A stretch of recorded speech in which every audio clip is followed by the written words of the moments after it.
pobles, el que hi ha la Mare de Déu del Milagre, que és Rafael Bunyol, Cocentaina i Relleu.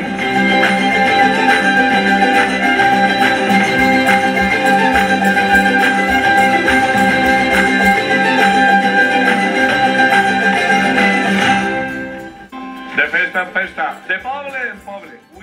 Bueno, tu coneixes Relleu? Sí, molt bonic. Molt bonic Relleu. Ui, i en Relleu, un poble molt bonic, en la Marina, que distant de la Vila Joiosa i d'Alcoi, pues han celebrat el fest en honor de la Mare de Déu del Milagre. I un dels actes més bonics, ple de colors, de balls, d'emocions, de sentiment, de xiquets, és l'ofrena de flors a la Mare de Déu del Milagre.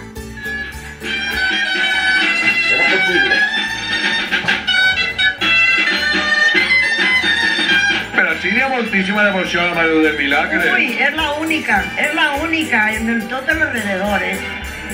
Així són 3 pobles, el que hi ha la Mare de Déu del Milagre, que és Rafael Bunyol, Cocentaina i Relleu.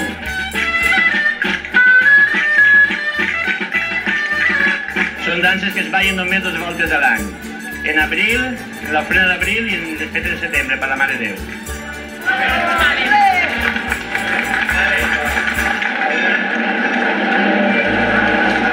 Un dels festers que han fet possible la festa, quants festers n'hi ha?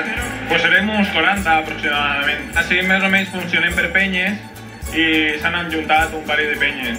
Hi ha moltíssima devoció així en Relleu a la Mare de Déu. És una tradició molt arraigada i s'han ja molts anys i va de pares a fills i la veritat és que és una satisfacció.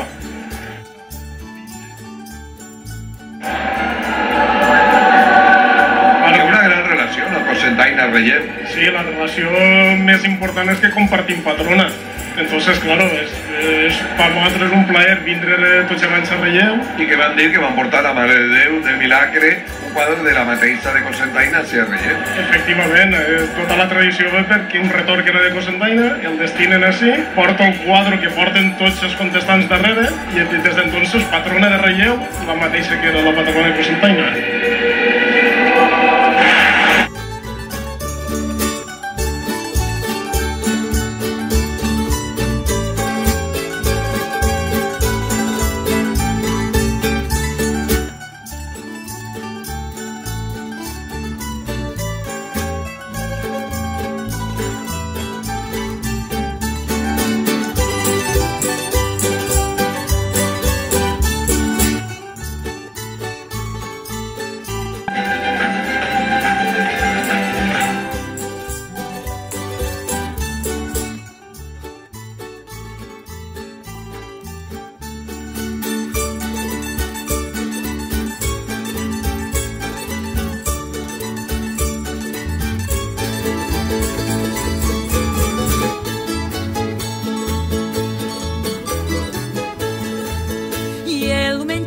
vesprada vam anar a Calluanet i per omplir-nos la panxa es van fer el berenar. I ai, mare, que bon que estava tot allò que vam menjar. Preneu nota que vos conté, ja veureu quin berenar. Preneu nota que vos conté, ja veureu quin berenar.